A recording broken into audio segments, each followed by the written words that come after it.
Welcome everybody to our new series, Sex Trafficking, Story of a Survivor. We have Emely with us today.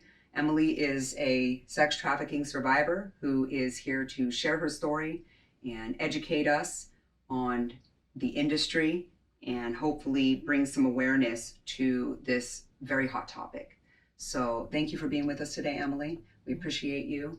We're going to go right into the interview here. So actually, before we even started filming, I was asking Emely to make sure I was being sensitive what I should call what she survived, what I should call this industry. And we talked about human trafficking and we talked about sex trafficking. And even though that's very much the industry you were in, I learned right from the first question I asked how much I didn't know by your response to what that terminology actually does to some of the survivors. So would you share that response with the audience? Yeah, so when she asked if we should use the word human trafficking, I explained to her that in using the word human trafficking, you've basically eliminated half of the individuals who have been abused, because the term human trafficking, it really implies that you were walking down the street or getting in your car and someone came up behind you and they threw you in the trunk and you now have, you're taken somewhere else, you're thrown in a basement kind of. This is kind of the imagery that's going around right now. Whereas, a lot of people who are sold for sex, they still live in their homes. They still go to school.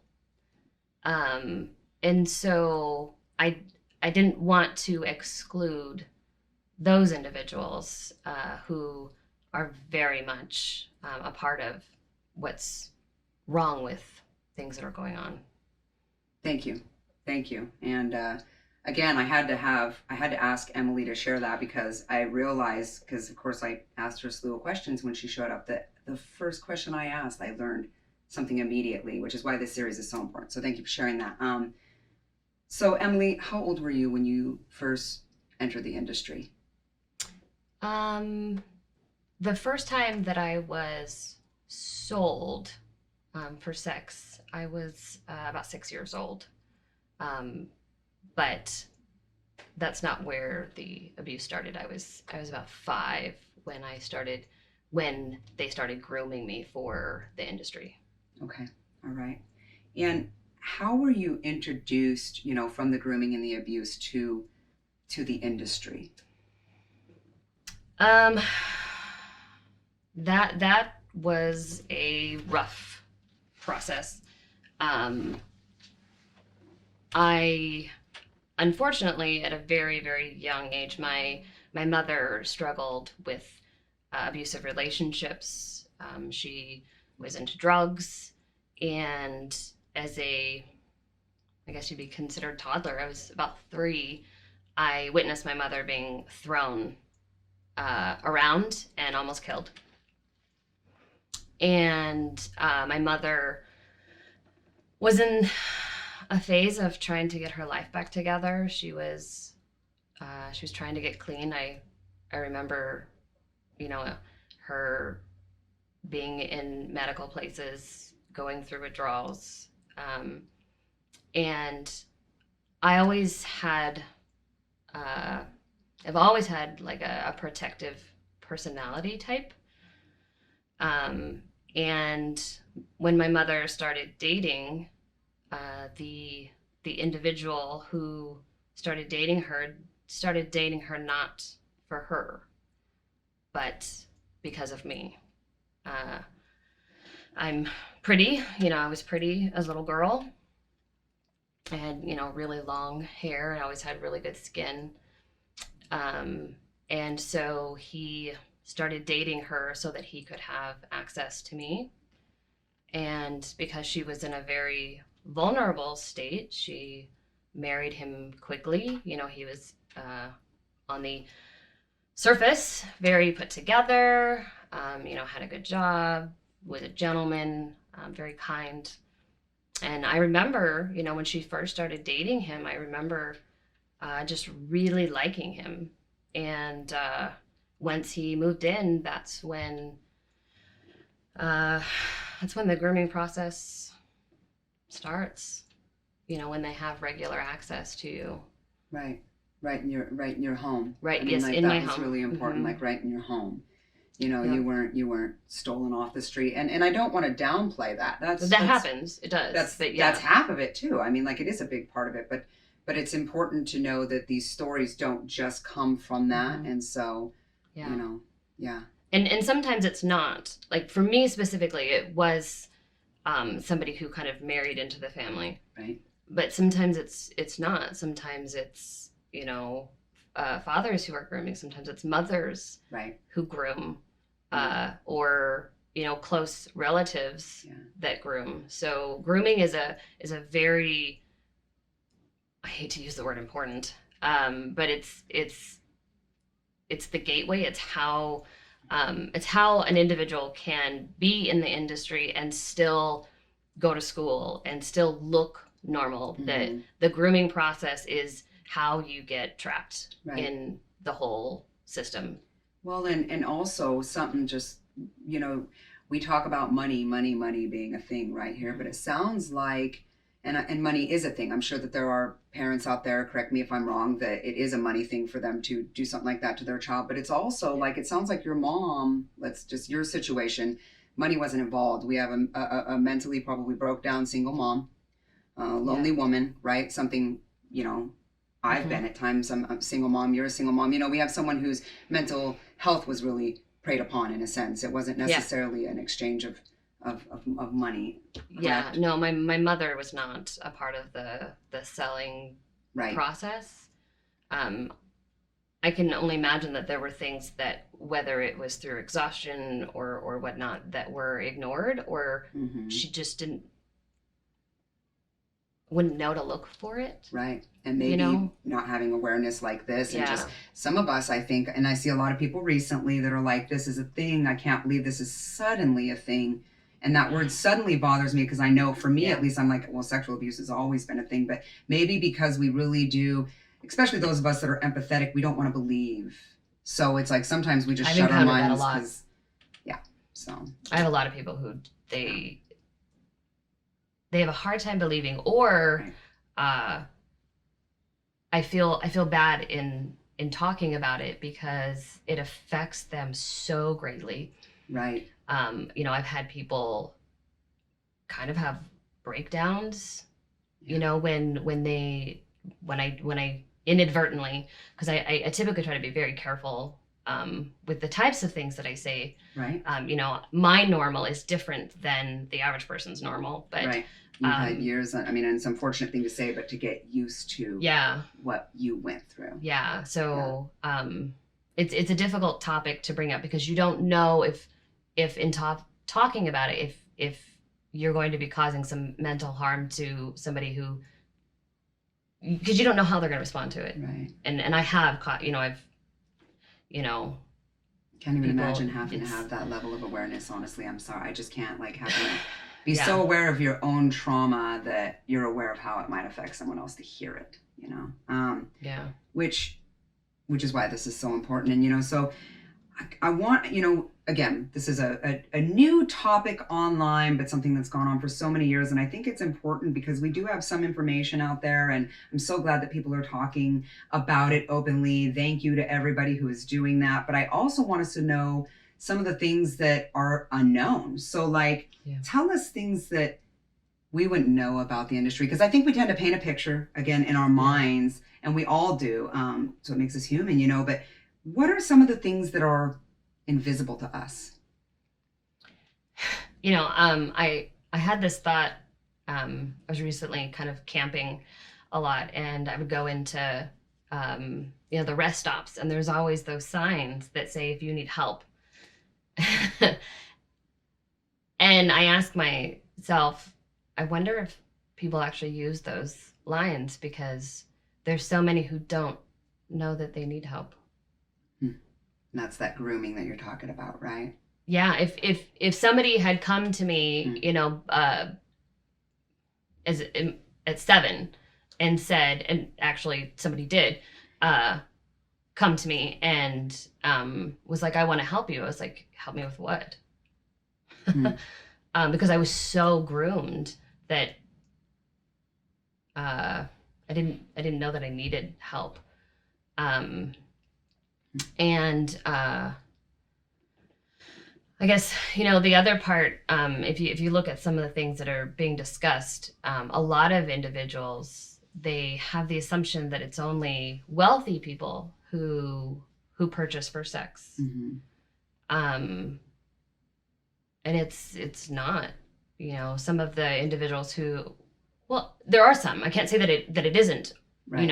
Right. But I would say every economic class purchased me. I had, guys that were dirty, and they, had holes in their clothes, and you could tell that they had like greasy dirt kind of ground into their hands. They worked very very hard. Right. For I guess you would consider them, I don't know what the term is now. I know what it was when I was young, but it was I hate to use the word hardworking, because then it implies that people who have money aren't working hard, but more, I guess, the minimum wage type of jobs. Anything from your warehouse worker up to your elite, to right? Young, like very young people, to old, to people in suits. And it wasn't just men who would purchase. It was couples. Wow. There were women, there were men, there were couples. There were rite of passage purchases that, like, you need to become a man now, so we're gonna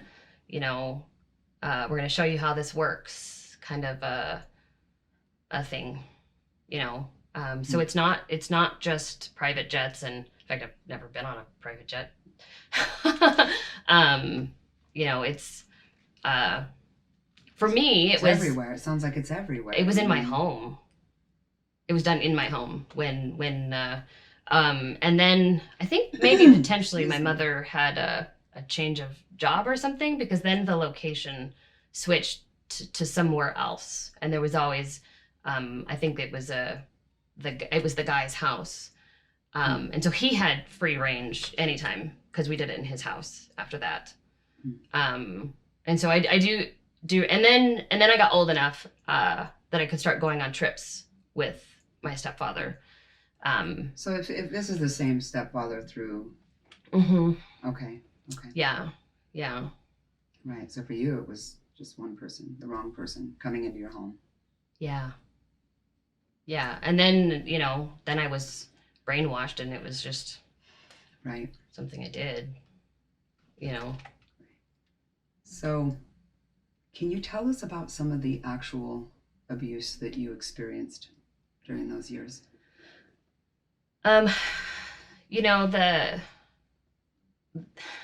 Ironically, the ones that cause the most, like when I have flashbacks, the ones that come up the most are the grooming years.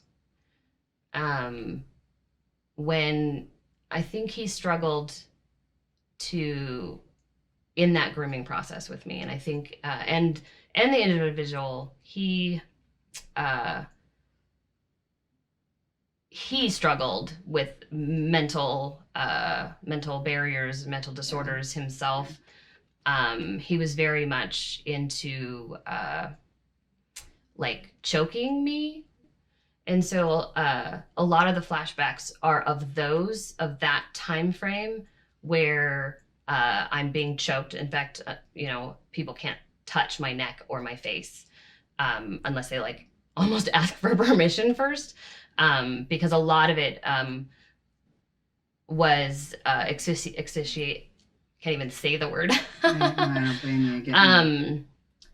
I remember being, as an adult, I know the term is called waterboarding, but I remember, like not being able to breathe while water is being poured on my face. And this started immediately at 6 when I was about 5 when this process started. He tried warming me up to liking sex. Like, he tried to convince my body that this was pleasurable, like this was part of the process. But like, I would want to hug on him and I'd want to cuddle with him, but I didn't really like at first. Like, I did not like any of the grooming process. I didn't like the sexual piece. And so that's when it became violent. It was, you are going to do this, or I'm going to hurt your mother, or I'm going to hurt you. And so then it just turned violent from there. Then it was every time he would, get off, he was choking me. He'd use a belt, he'd use his hand. He was into blood. And so I actually have this, scar. It was under my chin, so I don't think my mom ever saw it, but he would take a knife and I can bleed. see it as you're pointing to it. Yeah, he would make me bleed, and then it would drip while he was getting off. And then he would clean it up afterwards, but it was, always, and I wasn't allowed to talk about it, obviously. And so that was the beginning phases. And it got so violent, he had to perform CPR on me a couple of times. And that's when he decided to introduce heroin to try and convince me, to try and help the process, I guess, because he had a hunger for pain.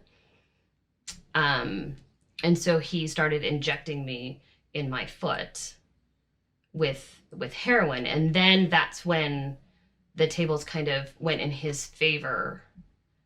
Because once you're addicted to heroin, it's, what do I have to do to get that? Because you have that withdrawal process. And it helps to, like, when you have the drug in your system, you are happier, you're like, you're more compliable. And so that's when I remember, like, me wanting the sexual part coming into play.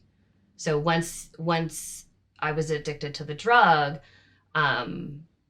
then I became more sexual. And so then he started, like, leaving the bedroom door where him and my mother slept open so I could see what it was supposed to be like. As I remember a conversation of, it's not supposed to be painful. You're making me make it painful. And then once I was in the actual trade, you had people who were nice, who were very kind and very gentle. And then you had people who were not nice. They were very mean. They were very rough. And you learn to just kind of comply and, like, really it's about making them happy. You learn that it's about making them happy. Right. And oddly enough, some of them, it was my job to convince them that they liked children. Really? Like, they showed up not knowing it was a child, and it was my job to. Did they think they were purchasing, like, an older? I think woman? I do, they because knew they were purchasing somebody for sex. Yeah, but there were a couple people who were shocked at the age, and there was always an outfit or something that they have to, like, put a rubber band or something to make it fit me. And it was my job to convince them that, because if I didn't convince them, then I wouldn't get the heroin, which was, like, the driving force. And oddly enough, they convinced me that if I earned enough money, that they would buy me a pony. And I really wanted a pony. Like, I loved horses so much, and I wanted a horse so bad. And so I had this number in my head that I had to get that to be able to have my horse. So they have a variety of ways. That they groom these children. They don't just groom them one way or the other. They are relentless, and they find what works. They do. And you're not allowed to have emotions. Right. I think the worst one for people to hear is later, when I guess I'd been in it for a while, and I knew better. You know, you weren't supposed to have emotions, but I don't really want to talk about what happened, because a lot of it would probably bother people. But something happened, and I started crying, and I remember hiding because I was crying, and it was time with one of the regulars, and they couldn't find me. And so they proceeded to teach me a lesson, and they basically strapped me down, and everybody lined up and took turns, two or three times each person that was there, and then when they had enough, they used a metal object to make sure that I really understood that fighting back or hiding or crying or was just unacceptable. Well, I mean, I think that, at least for me right now, because I really don't have very many words, I think that that's probably worse than any of the pictures that we actually paint in our head. And I just say that because I know that you're actually holding back. And yeah, I don't want people to turn this off because it's hard. I actually want you to keep listening because it's hard. Thought I was gonna make it through. I did not. I was okay. Put myself together before I ask my next question. Obviously, you endured this as a young child, and here it is many years later. You're a survivor of this, and you're trying to live a normal life after years of trauma. You're someone who, very obviously on the outside, as a friend of Emely's here, I'm a personal friend. We've known each other for 5+ years, maybe a little longer, but you know, you don't look at Emely and see what she's been through at all. She's so well put together and intelligent, educated, business professional. So tell us a little bit about sorry, I'm still I warned you. Sorry. About yeah, how this affects you today. How does this affect you in your day-to-day life? You know, that's probably the worst part for me. I've worked through the knowledge of the types of trauma that has happened to me, and I can't say that it doesn't bother me. It's always going to bother me, like it's a righteous indignation. Like it bothers me. But the things that it has done after I was no longer being sold is the hardest part to really kind of get through. I have struggled with suicidal thoughts my entire life. Like, I can remember being in 4th grade and writing. I have a journal, and writing in my journal how I hated life and I just wanted it to end. And that was after my mother had gotten a divorce from this gentleman. And so I was no longer in the industry. And, but in the process of everything that I went through, I'd actually gotten to a point where I said, just kill me. Just, you know, I don't know how to make you happy. And so if the only way that you're going to be happy is by, you know, killing me, just do it. And that kind of, you know, when you choose to not live, it stays with you. After I had gotten out of it, I developed amnesia for the big pieces. Like, I knew that people were inappropriate with me. I knew what sex was. I remember the lighter versions, but a lot of the very dark, twisty ones, I developed a form of amnesia. My mind just kind of tucked them in a little box and locked it up, and didn't have a very good home life, and so I had enough to deal with. But having PTSD as a child, as a youth, even as an adult, when I was younger, I didn't know what was wrong with me. Right. I didn't know why I had panic attacks, or why I had sensory distortions. I just thought I was weird. And then, of course, I grew up in a family where I wasn't very cared for, and so I just thought that there's something wrong with me, Right. And so that kind of fed into the why are you here? Nobody loves you. During the time frame that I should have been learning how to feel basic human emotions, that's when the trauma was there. Right. And so I struggle with everyday emotions. I disassociate horribly. That's probably the worst thing that I deal with, is disassociation. I can be at a birthday party. I can be in the middle of Christmas.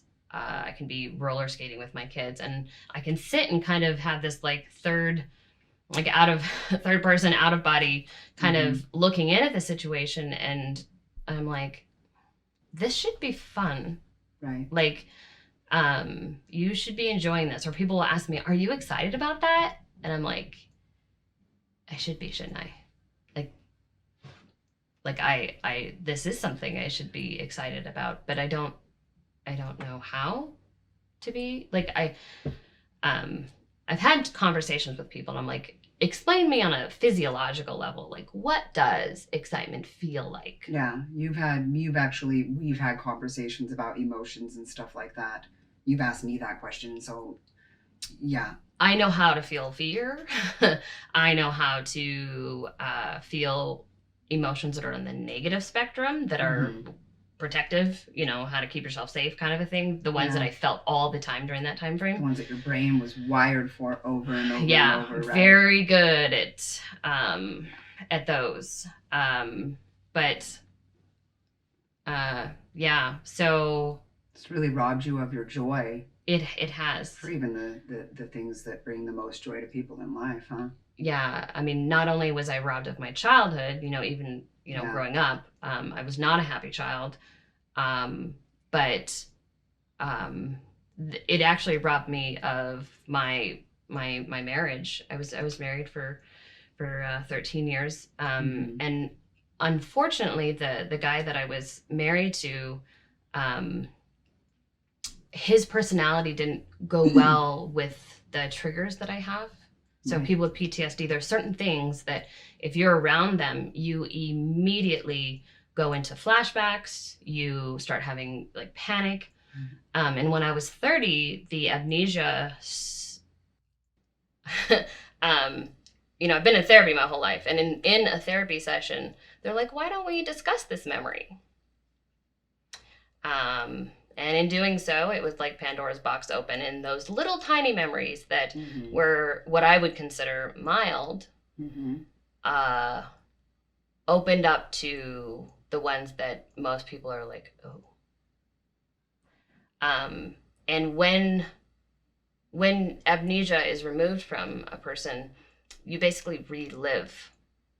So I didn't just go through my horrors once.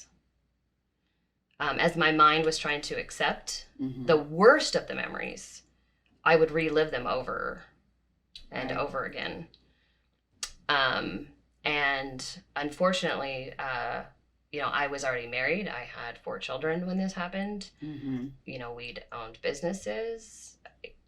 I was already educated at this point. Right. And it was like my whole life just came crashing down because I was constantly reliving the torture and the guilt. It was a lot of guilt that I had to process. when Right. those, when you remember, oh, you convinced somebody who didn't want to sleep with a child to sleep with you. Like, that's not something you want to tell people. Yeah, when you take on any of the blame, and of course, as an adult, that was all trained and groomed, but you have to go through that again. You have to go through that, and I felt so guilty, and I felt like a horrible, horrible, horrible person. Um, and then in processing that guilt, mm-hmm. because I felt so guilty for liking. Like there were times, like lots of it. Once I was fully groomed, I liked what I was doing. Yeah, and I think that is something when we talk about stigmas on one of the which we're going to talk about. That's so important. Right? Yeah, so important. And so I actually developed a split personality because it was, that was her that did that, because I didn't know how to mentally process that you grew to like something that was so horrible. Yeah. Yeah. Because at that point I was 30 years old. I've gone to church since I was, a young woman. Yeah. I had 4 children, and the thought, the thought of me being the kind of person that would do, that would do that, just, so it was her that did it. And so then, of course, in therapy, I, had to work through the fact that I, had developed a second personality. Yeah. But my marriage didn't survive because I would spend basically all day, with, my mind was like a movie reel that just never shut off. And I became very robotic, and I'd be walking around the house and memories it was like it was going behind my eyes. It was just constantly going. And they had me so medicated to try and help me that I was just numb, and right. Any amount of noise or drama or anything, just I didn't know how to handle it.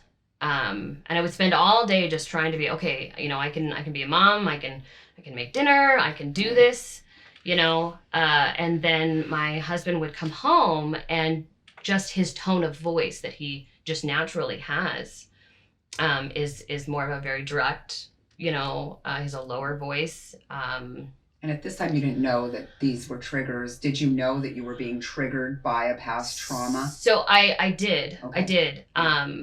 Because I had been going to group therapies. Okay. I'd been going to individual therapies. I was on medication. At this point, like I was trying to work through this whole thing. But he would come home, and his smell or, something, the way that he spoke to he'd get frustrated with the children because I wasn't being a very good mom at the point. I wasn't barely able to function as a human. And I discovered that if I stayed married, not that he was a horrible person, but just the situation in general, that I wasn't going to survive. Like I was already so suicidal and felt like the worst mother and the worst person on the planet, and if I wanted any hope of being a mother, that I needed to be in an environment that I wasn't constantly triggered every day. Yeah. And then, that's where the healing process really started, when I, eliminated a lot of the triggers. There was a lot of people in my life that I had to say goodbye to, even though I didn't want to. There was a lot of things and a lot of people that I had to say goodbye to because I couldn't have them in my life and try to heal, and deal with the chaos that was in my mind. And I even though I was an entrepreneur, I picked a job of doing paying dental claims and data entry because I couldn't handle people. Right.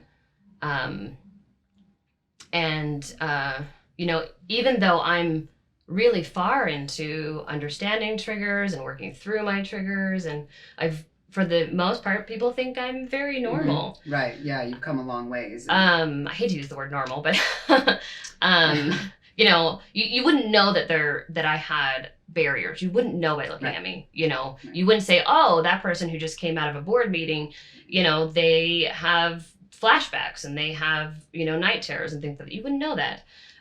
But, you know, I on vacation, minding my own business, and because of somebody who was camping right next to us, because of some of the behaviors that they were portraying, I started having night terrors, and I haven't had night terrors in 2 years. And this was in the last couple of weeks. I know, because again, we're friends, so on a personal level, I know this happened very recently, and I think it's important to know to note right now that you can be what seemingly far in your recovery, but knowing that recovery is probably a lifelong thing, that you are going to continue to have to overcome your trauma and over and over and over. It never really stops, right? You know, and thankfully, I was with people who were very understanding. And at 4:00 in the morning, I hadn't been sleeping. We packed up because I could not stay in proximity of individuals who were triggering me. You know, I was minding my own business, had my feet in the water yesterday, and it was just yesterday, and a snake popped up. Well, I mean, yeah, everybody has like fears of snakes, but snakes were used in torture for me. And so the moment, and it's just a little tiny snake. So, you know, logically you're like, that's just, you know, yeah, you should be afraid. But that just seeing the snake brought back, you know, a memories. And it's not just when you have flashbacks, it's not just like when you think of a memory and it's kind of in your head. No, it's like you're there. Yeah. So one minute I see a little tiny, like the size of my finger, little tiny snake. And the next thing I know, all I can see in front of my face is a snake head and fangs, and it's hissing at me. It's right in front of me, and that's all I see. I can't see the people that I was with. I can't see that I'm in water. All I see is being tied to a post and a snake being shoved in my face. And the next thing you know, I can't breathe. I feel like I'm gonna faint. And people are in front of me going, "Are you okay?" And you know, most time when I get triggered, I can't talk. I freeze. I can't talk. I can't move. And thankfully, I was able to at least, because of the person that was with me, I have a lot of trust with them, and their voice kind of pulled me kind of to reality for a moment, and I was able to say triggered. Like that was the only thing I was able to get out of my mouth. And so he immediately like grabbed me because he knew if I was triggered that bad that I was gonna fall down. Right. And so he grabbed me and just kind of squeezed, you know, and like he's gone through this process, and you know, this person is you know, I'm dating him, and so he has seen me triggered enough that he's learned to help me like work, because I get triggered several times a week. I will get triggered to the point that I can't breathe because it's every day. It could be a smell, it could be a cologne, it could be a sentence that somebody says that is tied to a traumatic event. You name it, a food. That there's so many things that are triggers, and so like my children they have witnessed being triggered, and I look like I'm having a seizure, like it's very weird. But you know, my children have had to watch it, like, so I mean, not only like do I struggle with, you know, disassociation, and you know, I see some things and I'm like, oh, that's not that big of a deal, and somebody else talks about it and they're like, no, that's horrible, and I'm like, oh yeah, that is horrible. You know, because I'm so desensitized to things. It's had a ripple effect, and it's touched lives of people beyond even yourself. And yeah. I've been in meetings and they were doing trainings, not realizing that they're, you know, that if they spooked me a little bit that I would become paralyzed. You know, I've been in the middle of, you know, large meetings, and they've had to call off the meeting because I'm twitching and shaking, and they can't figure out I mean, you know, my boss, I told my boss, but I hadn't told, you know, go around announcing it to the world, you know. Right. But yeah, it's happened in meetings. It's happened going into restaurants. I'm stuck in a parking lot with my children running around, and I can't move for 20 minutes. Yeah, you've had to be really intentful in your recovery. Yeah. And I know that each year gets a little bit better, but again, it's still something that's there. And that's why I think that, something that you've shared with me personally, and hopefully we'll share with our audience here soon, that your next phase of recovery involves taking your experience and your education, because you do have a bachelor's in psychology. You devoted your school time to that, as well as your knowledge and your experience, and to go out and raise awareness and through education make an impact in this area for other individuals that are going through it, for survivors, for family members. And so what does that look like for you? Well, to be able to really make a difference, I can't just have a bachelor's. I know that sounds silly. Just have a bachelor's. Right. I should 5 years for that. It's a lot of work, but yes. I have to have a doctorate to do what it is that I want to do. I want to counsel, not just for sex trafficking, but for individuals who have complex PTSD. A lot of the treatments that I have done, it's more about coping with life rather than like really having very hardcore healing and like not having to deal with it anymore. And I don't know if there's a way, but I really want to be able to do research. I want to find a way to have a really, really big impact for people who have been through long-term trauma. And I want to counsel and educate. Education, there's so many ways that you can educate, but education for me is really the key to help other individuals not have to go through what I went through, or even close to what I went through. I really want to focus on education and research to try and come up with some I hate to use the word better, but there has to be a better way. There has to be something other than let's give you medication, because the medication for someone like me honestly was more harmful. So you take somebody who disassociates really bad and struggles to have emotions, as it is, right? And struggles with suicidal thoughts, and you remove their ability to enjoy anything, right? And that honestly leads to more suicide. Right. And so I really want to try and find something that has an impact, like a hardcore impact on their everyday life, not just bringing groups together where they can see that they're not alone, because that's a big reason why a lot of survivors don't say anything, because they think they're alone. They're isolated. So important. And so I want to be a part of the awareness. I want to give survivors a place that they can have support groups specific to the type of thing that they may have gone through, so that they can see that they're not alone, so that they have a place that they feel safe to talk about it. With most people, I don't feel that I can talk, like even with some of my therapists, I don't feel that I have a place to really, like, nobody's ever actually heard every story that I have inside my brain. And that's not that I have to, but just provide a space that survivors can learn that they have a voice and that their voice matters. Right. And so through counseling, through education, prevention, how teaching parents, how do you talk to your kids to prevent them from going through it? Right. Yeah.